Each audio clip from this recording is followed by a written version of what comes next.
Tapi saya nggak ngerti bola voli loh, saya bilang. Oh, awalnya memang Nggak ngerti. berarti Saya emang awalnya Pak Heser pengusaha, murni pengusaha. Sebelum kita tayangkan di TV. di TV. Sekarang 32 tim kita tolak. Ini mungkin saya harus kan bicarakan di sini supaya orang-orang ngerti juga.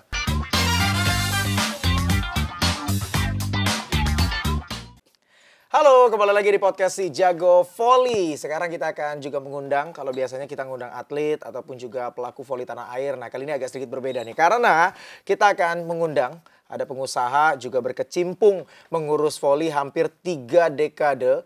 Juga menjadi salah satu pendiri dari Samator Volleyball. Dan telah melahirkan banyak pemain nasional. Dan juga menjadi salah satu pengurus di PPPBVSI sebagai sekjen. Juga menjabat sebagai Executive Vice President FEC. Dan juga ada Director Development Center dari FIVB. Sekarang di podcast Si Jago Voli kita sudah kehadiran. Ada Pak Heser. Halo Pak. Baik. Kabar baik Pak ya? Baik. Ini baru dari Thailand Pak ya kemarin ya? Iya betul. Saya dari ikutin kejuaraan dunia bola voli senior putri. Oke. Termasuk kemarin yang mengonfirmasi bidding Indonesia dapat FEC Champions League Putra ya Pak tahun depan Iya ya? termasuk. Jadi dalam rangka pertama adalah board meeting FEC. Oke. Setelah itu dilanjutkan dengan nonton Piala Dunia. Iya, World Championship. Jadi semifinal dan Pak final. Heser pegang mana tuh pasti di Thailand? Kalau saya sih Turki. Oh Turki, tapi kalah ya?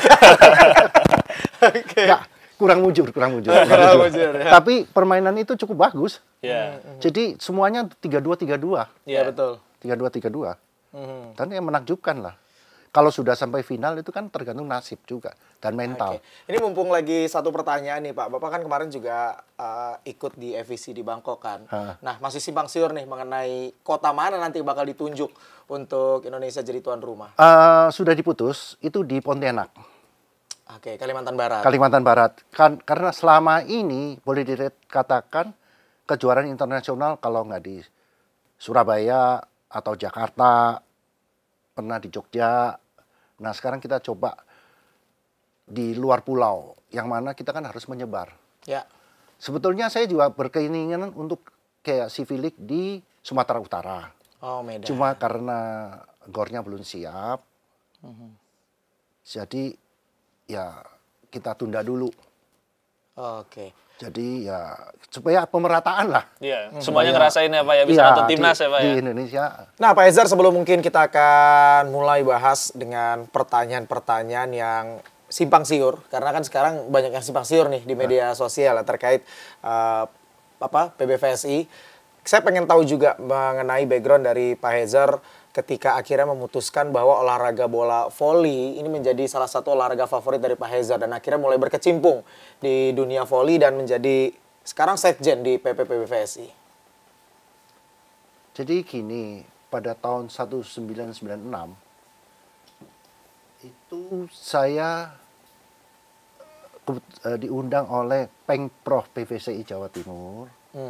Kebetulan tahun 2000 Jawa Timur akan menjadi tuan rumah PON.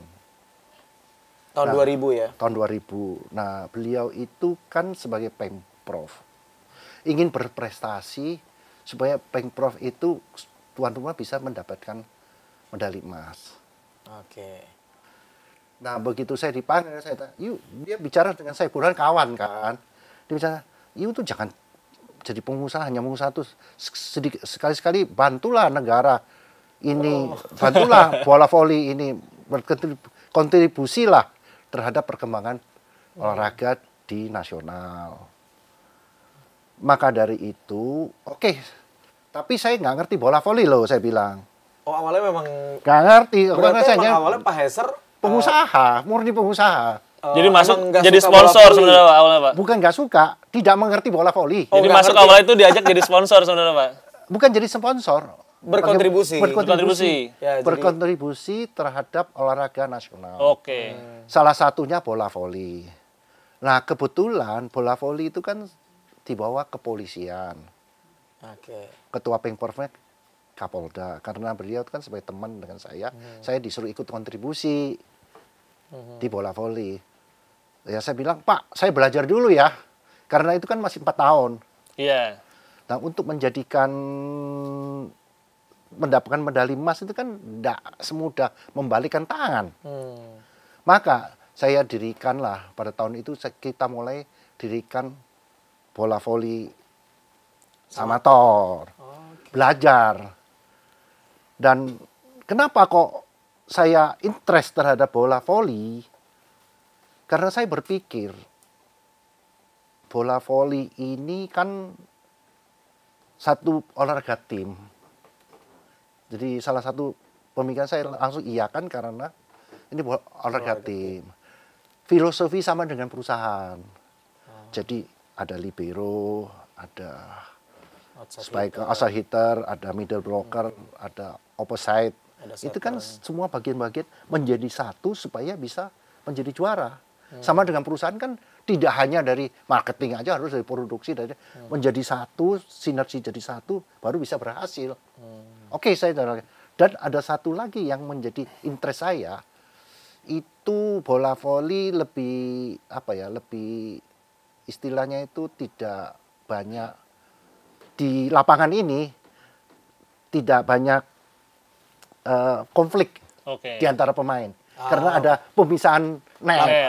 Beda sama sepak bola, kontak fisiknya banyak ya. Iya, agak beda. Jadi itu kan ada dipisahan net, sehingga kan minim konflik ya. Minim konflik.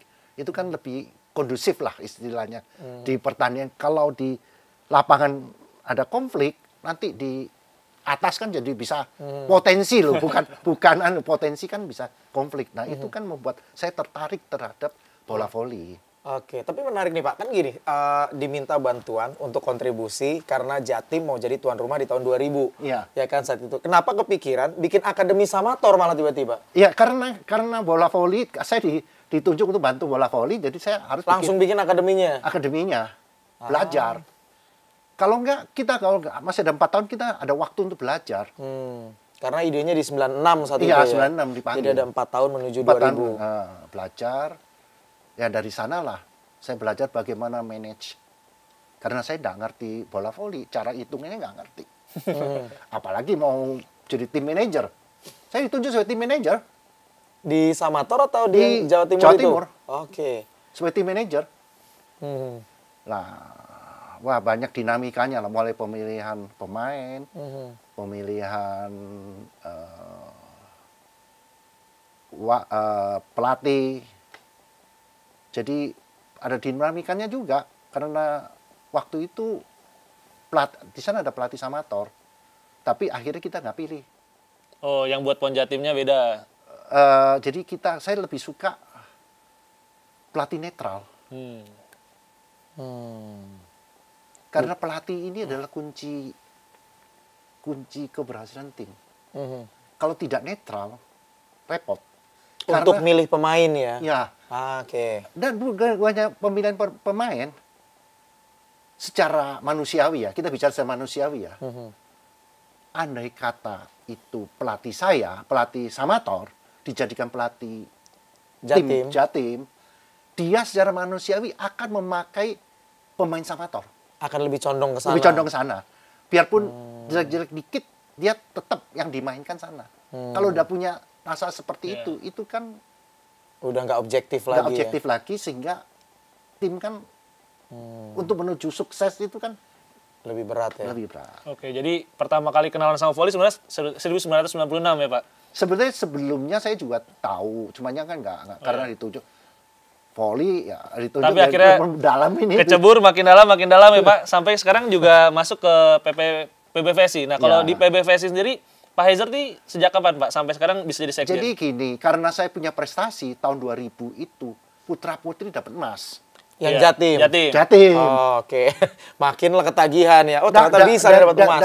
Dari enggak ini jadi kawin emas. Oke. Di sana dicatat mungkin oleh pimpinan pusat PBVSI. Nah, kebetulan kan setelah itu kan Ibu Rita masih menjabat sebagai ketua umum PBVSI. Diskusilah dengan saya, banyak intent dengan saya. Berarti dianggap saya ini potensi untuk mengembangkan bola voli. Di sana lah tahun 2001 ya, kita mulai dirikan Proliga. Saya dan Bu Rita salah satu pendiri. Kita ada berapa orang? 2-3 orang. Saya salah satu Pendiri ide Proliga. dicetos anukan oleh Bu Rita. Ide ini dari Bu Rita, terus dengan saya support. Nah, dari petrokimia juga ada beberapa kita support. Kira-kira 8 tim putra, 8 tim putri. Kita sebagai pendiri Proliga ini. Awal Proliga. Oke, jadi 2002 itu bikin Proliga juga udah masuk ke PBVSI berarti? Belum. Pak Hajar? Belum? Pertama Saya kali hanya- masuk ke PBVSI-nya berarti kapan, Pak? Saya masuk ke PW setelah Pak Tanto. Saya nggak mau, saya di Jatim. Saya dipegangin oleh Pemprov Jatim. Di Jatim terus tuh, Pak, berarti? Jatim terus. Biarpun saya mau pindah pun disuruh langsung dijadikan ketua Binpres. Setelah dapat emas, ketua Binpresnya Jawa Timur. Oke. Nah, setelah itu kan Jawa Timur beberapa kali PON ini untuk putra selalu emas. Jadi awal masih di Jatim, tapi Jatim. awal akhirnya masuk ke PBVSI pusat tahun berapa berarti? Tahun Pak Tanto jadi ketua umum PBVSI. Kan Pak Tanto kan Kapolda dengan saya. Iya. Jadi ketua umum. Kebetulan di Indonesia ini agak sulit dapat emas.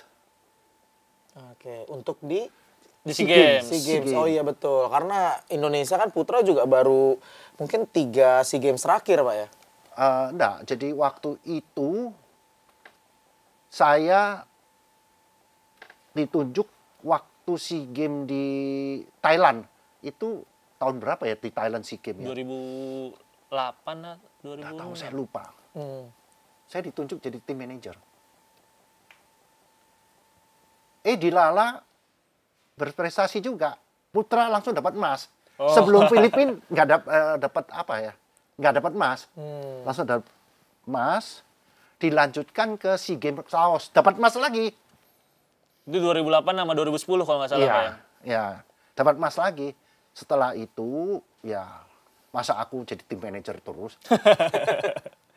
Setelah itu digantilah di Palembang almarhum jadi tim manager Pak almarhum Pak siapa tuh? Aku nama orangnya lupa. Oke. Jadi 2013 itu baru diganti tim Waktu manajernya. ya, Yang di Jakarta Palembang ya, Pak ya? ya yang di Palembang, Iya. yang di Palembang. Orang Jawa Barat, Pak Yamin. Pak Yamin. Nah Pak Heza berarti mulai jadi sekjen di PBVSI berarti tahun? Nah, setelah itu kan Pak Tardiono meninggal. Waktu Pak Tardiono meninggal, saya ditunjuk oleh Pak Tanto menjadi ketua Binpres. Ketua Binpres, pembinaan Di- prestasi. Iya, di PBVSI. Pak Yamin sebagai wakil saya. Nah, Pak Yamin sebagai wakil saya sudah pegang 2 kali emas. Setelah masa aku pegang terus. Pak Yamin jadi manajernya. Tapi akhirnya masa lepas. Lepas pas 2013 kita tahu Iya, dulu itu, Pak ya? iya, Di di 2009, 2011 itu dapat kita ya? Iya. Tapi 2013 ganti malah nggak dapat tuh, Pak. Nah, perak. Iya benar. Perak. Nah, setelah itu nggak dapat emas lagi. Setelah itu diskusilah ketum dengan para pimpinan. Saya bilang gini, satu hal. Ini sangat bertentangan dengan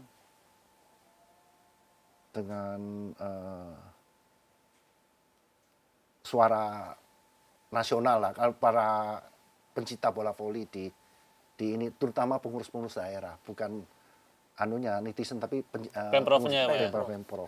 Pemprov kan berkeinginan untuk head coach itu dari daerah, tidak dari luar, Oke, lokal ya, Pak. lokal. Terus Pak Imam ketum tukar pikiran dengan saya, Pak, sebetulnya pelatih itu butuh netral. Jadi tidak ada afiliasi dengan klub gitu, Pak ya? Ya, kalau mau dapatkan emas, sebaiknya pakai pelatih dari luar asing. Kalau asing kan dia nggak peduli. Mana anak emas, mana anak perak, mana anak tembaga. Ya toh, kalau lokal kan dia pasti punya klub.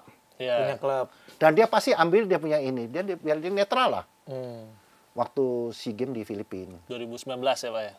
Nah, SEA Games di Filipina. Bukan 2017. 2017 ya. SEA Games di Filipina. Akhirnya kita dapat emas lagi. Pakai Mr. Lee. Coach Lee balik ya. Coachnya, Coach Mr. Lee.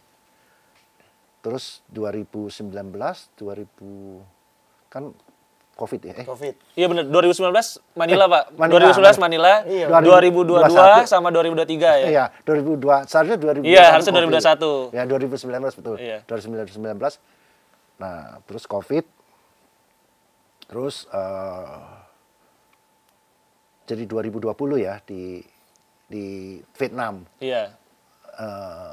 Kebetulan sebenarnya kita minta Mr. Lee berhalangan, istrinya kurang sehat, kita pakai chef. Dapat emas. Emas lagi.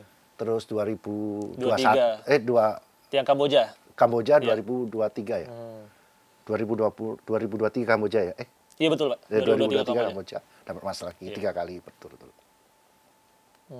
Nah, sebetulnya kan di sinilah letak, bukan berarti pelatih kita jelek, enggak.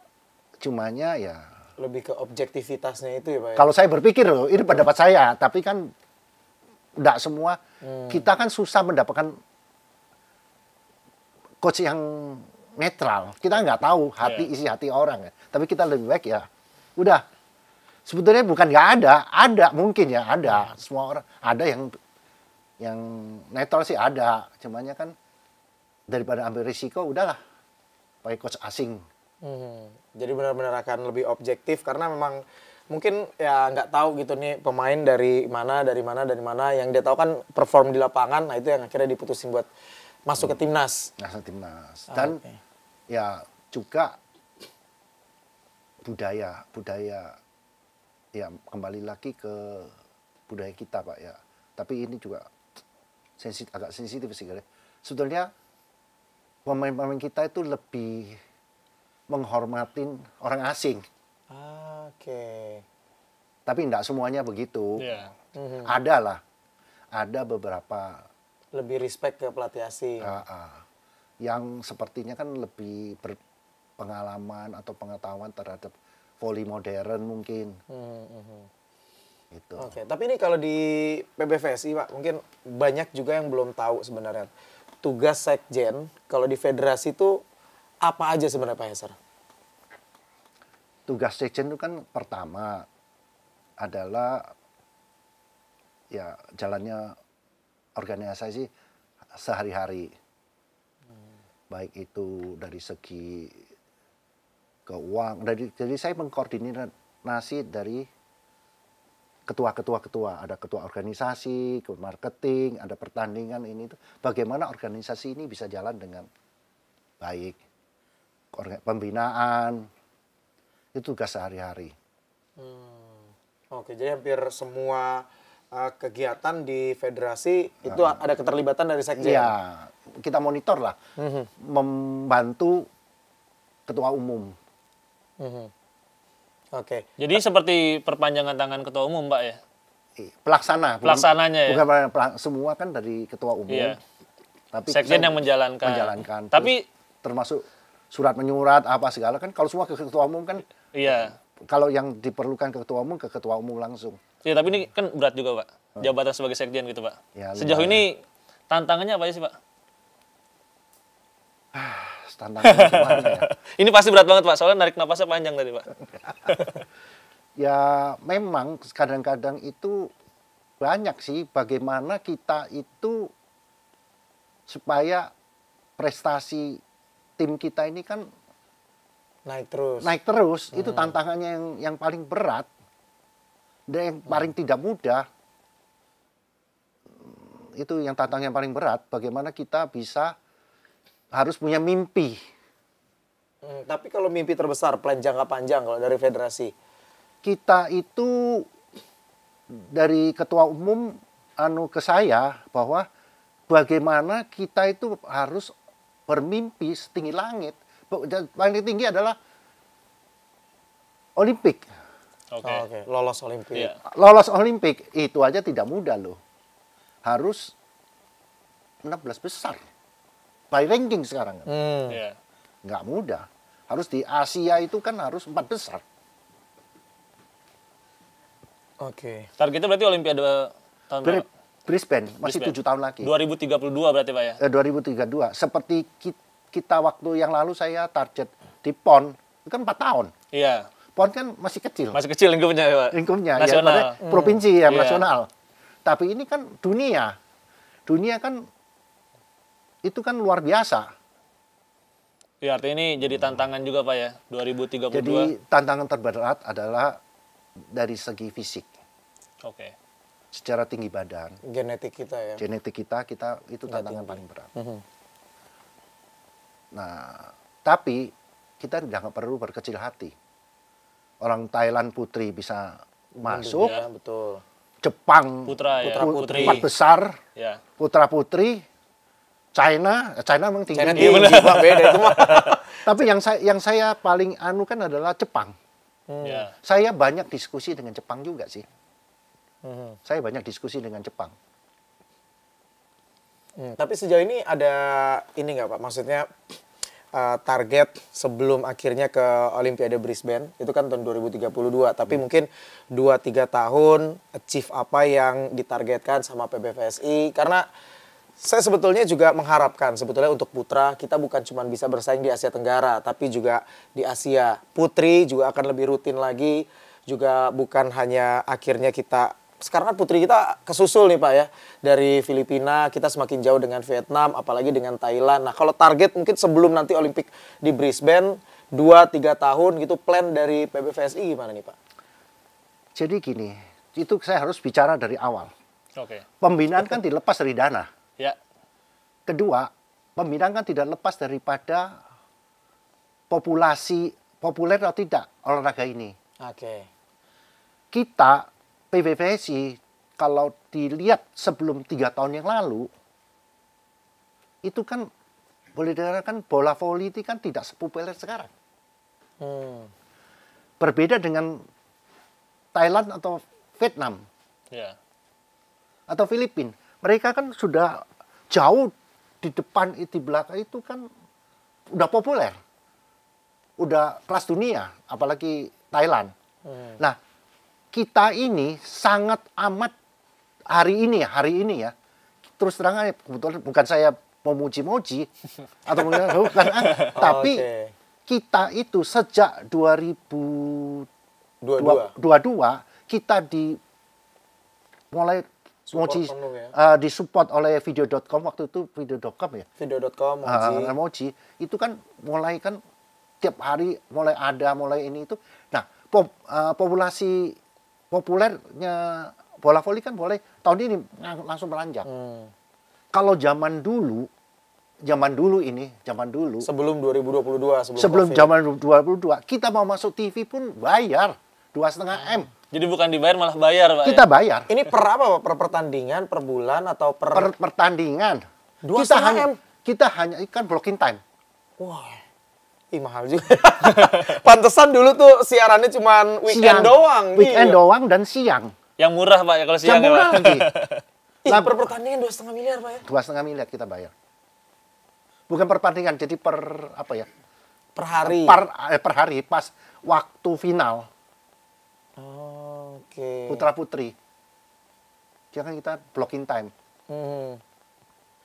Nah, Itu bagaimana pencinta bola voli bisa tahu bola voli, kemajuan bola voli kita hanya lihat baca koran aja kan enggak. Nah ini. Nah, di sana kita mulai naik.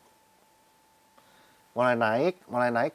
Nah, sekarang ini saat sekarang ini kan kita butuh waktu. Nah, sekarang ini kita bayangkan kita kan ada mulai pembinaan dari usia dini. Kalau dulu itu kan karena jarang pertandingan tidak disiarkan, apa minat orang itu untuk main bola voli kan kurang. Betul. Bagaimana kita bisa dapat Sponsor deh Pak. ya sekarang kita punya bibit tuh banyak banget. Karena minatnya jadi besar. Besar di sanalah kita baru mulai. Lah sekarang kita sudah baru mulai 2-3 tahun lagi bagaimana kita bisa genjar. Tapi ke depan, 3-4 tahun ke depan, kita jauh di atas mereka nantinya. Wong penduduk kita 285 juta. Ya. Penduduk hanya dapat 14, masih susah. Yang masalahnya minat orang. Sekarang kan atlet bola voli kan income-nya kan lumayan besar. Ya. Nah, ini saya juga sangat berterima kasih juga sama grup Entek yang mau membantu bola voli.